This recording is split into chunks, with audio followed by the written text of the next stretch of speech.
Hélène, Sébastien, bonjour. Mener un projet, ce n'est pas forcément une chose évidente. Dans un projet de mise en place d'une solution Travel and Expense, la gestion de projet, c'est capital. Effectivement, la gestion de projet, c'est capital, surtout à travers une bonne méthodologie que nos équipes, bien entendu, ont, de manière à vous conduire à travers les différentes étapes.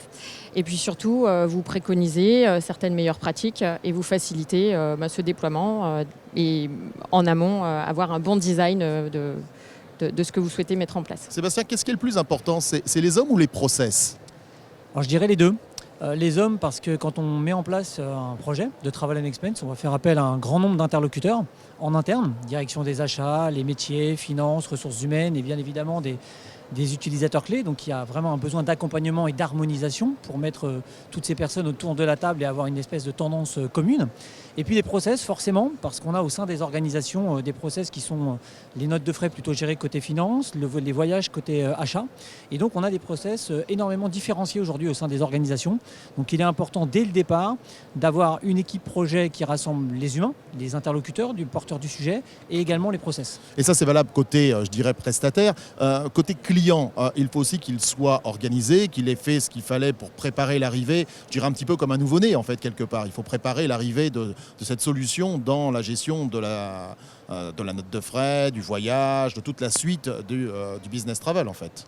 On est d'accord, c'est une vraie gestation de projet qui doit avoir lieu avec une mise à plat. Déjà, ça passe par un cahier des charges et s'assurer d'une mise à plat des processus actuels, ce vers quoi on souhaite tendre également, et puis potentiellement essayer de bénéficier de ces expériences d'autres pairs qui pourraient... Alors, c'est intéressant ce que vous dites au niveau du cahier des charges, parce qu'il y a beaucoup de personnes qui ont du mal à formaliser un cahier des charges, ce n'est pas forcément un exercice évident. Vous êtes là aussi pour les aider, vous, de votre côté ?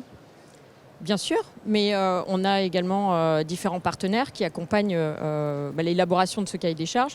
Mais oui, bien entendu, on a ce rôle de conseil. Vous le faites en fonction du niveau de maturité que vous pouvez avoir en face, dans l'organisation qui est en face de vous, en fait. Tout à fait, à travers l'organisation de workshops, de manière à voir l'état des lieux et voir ce vers quoi on souhaite tendre et quels sont les besoins exprimés par nos clients. Alors Sébastien, dans cette organisation, en termes de responsabilité, elles sont partagées, il y a une responsabilité plus d'attente côté client, plus d'autonomie côté fournisseur. Comment ça se passe à peu près dans un projet d'importance? Les responsabilités sont forcément partagées. C'est pour ça qu'on a vraiment une définition des rôles qui est clé. Ce que disait Hélène est un point excessivement important.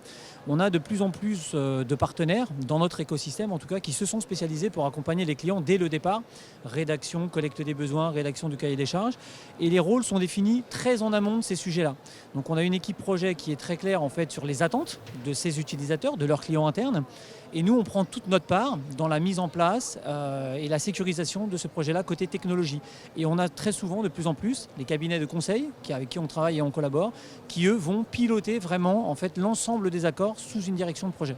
Alors quelque part, vous avez un engagement de résultat vis-à-vis de vos clients.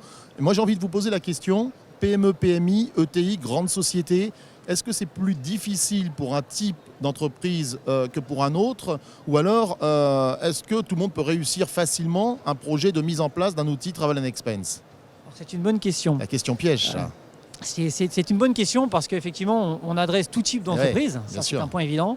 On dirait que le challenge est plus important dans des structures qui vont avoir grossi au gré de rachat d'entités et de sociétés et qui vont donc récupérer un historique. On parle d'informatique également, un historique en système d'information, un historique en termes de process, un historique même en termes de responsabilité, parce que beaucoup de nos grands groupes n'ont pas forcément le mandat sur un certain nombre d'entités ou de pays qui sont plus importants en termes de taille. Donc je dirais que c'est peut-être sur cet axe-là qu'on va rencontrer le plus gros challenge. D'accord. En tout cas, un mot peut-être, je vous coupe Hélène, pardon. Oui, non, c'est juste sur effectivement ce mandat et cet aspect centralisé ou non centralisé qui va faire la différence dans le déploiement. Parce que effectivement, ça ne dépend pas d'ETI, PME, compte plus gros. Tout à fait d'accord avec vous. En tout cas, nonobstant la taille de la société, on donne rendez-vous à tout le monde au webinaire qui va être vraiment important, les SAP Concur Business Class qui ont lieu. Je vous laisse donner la date. La semaine prochaine. Le 10 octobre. Et qui sera animé par quelqu'un que vous connaissez bien. Merci Hélène, merci Sébastien. Merci, bon salon.